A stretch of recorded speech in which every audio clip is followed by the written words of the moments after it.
तो लोकी का एपिसोड आ चुका है। काफ़ी ज़्यादा रेफरेंसेस और लोकी का फिर से वही विलन वाला रूप हमें देखने के लिए मिला, जहां हमने काफ़ी सारी चीज़ें स्टार्टिंग में देखी जो पहले तो समझ में नहीं आई, लेकिन एपिसोड एंड होते होते सब क्लियर हो गया। और इस एपिसोड में हमें सिल्वी के प्लान से लेकर मोबियस की बैक स्टोरी और ब्रैड वुल्फ का कमाल का रेफरेंस भी देखने के लिए मिला। और साथ में बहुत सारे क्वेश्चन भी खड़े कर दिए कि अगर सारी टाइमलाइन को इन्होंने प्रूव कर दिया है तो क्या इसका मतलब ये है कि टोबी मैगवायर, एंड्रू गारफील्ड और एक्समैन का यूनिवर्स भी प्रूव हो चुका है।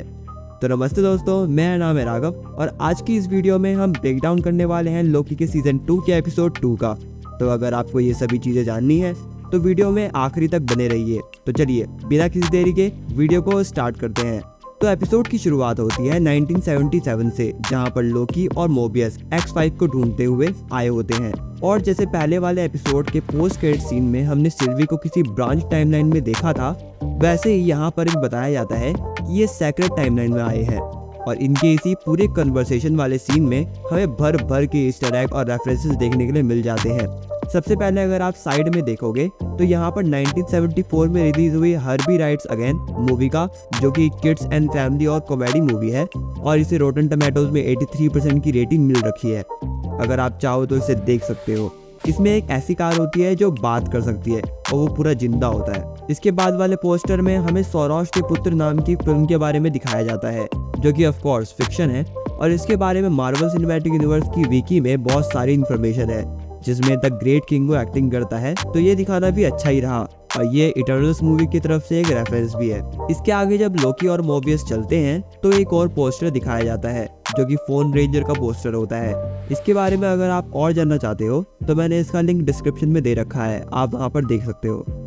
इसके बाद लोकी और मोबियस एक ज़ेनियाक नाम की फिल्म के प्रीमियर में पहुंचते हैं। और ज़ेनियाक मार्वल कॉमिक में एग्जिस्ट करने वाला एक कैरेक्टर है जो कि डार्क डायमेंशन से बिलोंग करता है। और वैसे तो ये बहुत सारे लोगों के अंदर घुस जाता है, लेकिन आगे चलकर ये ब्रैड वुल्फ के अंदर घुस जाता है, जो इस एपिसोड में बहुत ज्यादा हाईलाइट किया गया है। और पोस्टर के नीचे गुडमैन प्रोडक्शन भी लिखा हुआ होता है, जो कि रेफरेंस था मार्टिन गुडमैन का, जो कि अमेरिकन पब्लिशर था, जिन्होंने 1939 में एक कॉमिक्स मैगजीन कंपनी लॉन्च करी थी जिसका नाम था टाइम दी कॉमिक्स, जो आगे चलकर मार्वल कॉमिक्स बन गया। आगे ये सब X5 से सिल्वी के बारे में पूछते हैं, लेकिन वो बताता नहीं है और वो भाग जाता है। और हमारा गॉड ऑफ मिस्चीफ अपना इल्यूजन क्रिएट करता है। और अभी तक हमने ये वाला रूप लोकी का देखा नहीं था, तो वो देखने में अच्छा लगा। और ऑफ कोर्स ब्रैड वुल्फ को पकड़ लेते हैं वो सब, और वो देखते हैं कि वो जो उसका टेम्पैड है उसमें कुछ मॉडिफाई किया गया है। तो इसी चीज को जानने के लिए वो ओबी के पास जाते हैं, लेकिन वहाँ पर ओबी ऑलरेडी टेम्पोरल लूम के मेल्टडाउन को ठीक करने के लिए एक मशीन पर काम कर रहा होता है। लेकिन क्योंकि टेम्पोरल लूम ज्यादा इम्पोर्टेंट है, इसीलिए ओबी उन्हें अपनी गाइड बुक पकड़ा देता है, जिसे लोकी और मोबियस समझ तो रहे होते हैं लेकिन कुछ कर नहीं पाते। ये उनके लिए ऐसा था कि वो अभी 10th क्लास की फिजिक्स पढ़ रहे हैं, लेकिन नेक्स्ट पेज में उन्हें क्वांटम फिजिक्स मिल जाए। कहने का मतलब है कि उनसे ना हो पाएगा।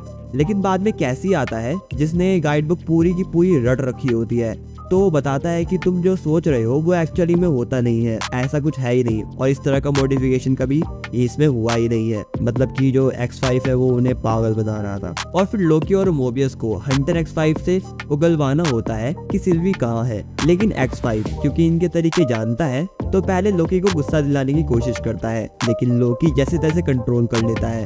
फिर बाद में वो मोबियस का ब्रेन वॉश करने की कोशिश करता है, जिसमें वो मोबियस की नर्व को एक बार के लिए दबा भी देता है, जिससे गुस्सा होकर मोबियस उसे थप्पड़ मार देता है। लेकिन X5 जो भी मोबियस के बारे में हमें बताता है, तो ऐसा हो सकता है कि मोबियस आगे जानना चाहे कि वो असल में है क्या, वो कौन है।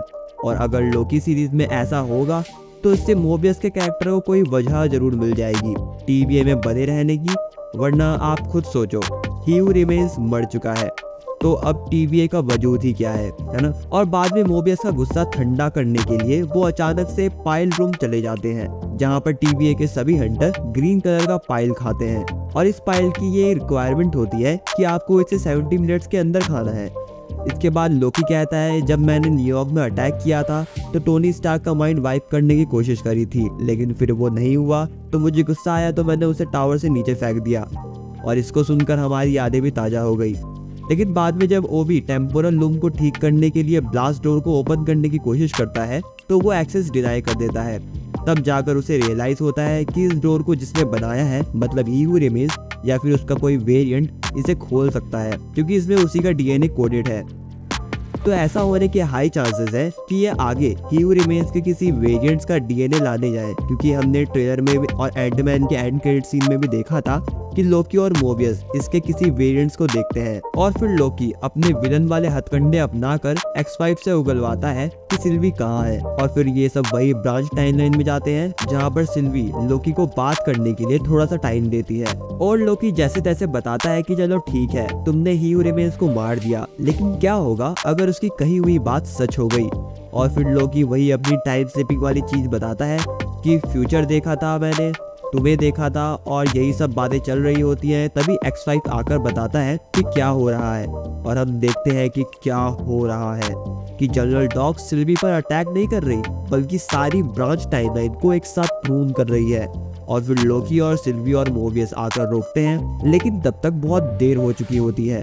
आधे से ज्यादा ब्रांच टाइमलाइन प्रून हो चुकी होती है, लेकिन सिल्वी वापस अपने 1982 वाले ब्रांच टाइमलाइन में जाने पर सक्सेसफुल हो जाती है।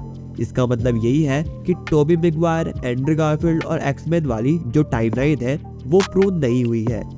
बाकी लास्ट में जब सिल्वी जाती है तब लोकी बोलता है कि यहाँ पर रहना भी बहुत ज्यादा मुश्किल होता है, और अगर आप इसके बारे में सोचने बैठोगे तो जो भी मल्टीवर्स फैला हुआ है वो सिल्वी की वजह से ही तो हुआ है, क्योंकि उसने ही हू रिमेन्स को मार दिया।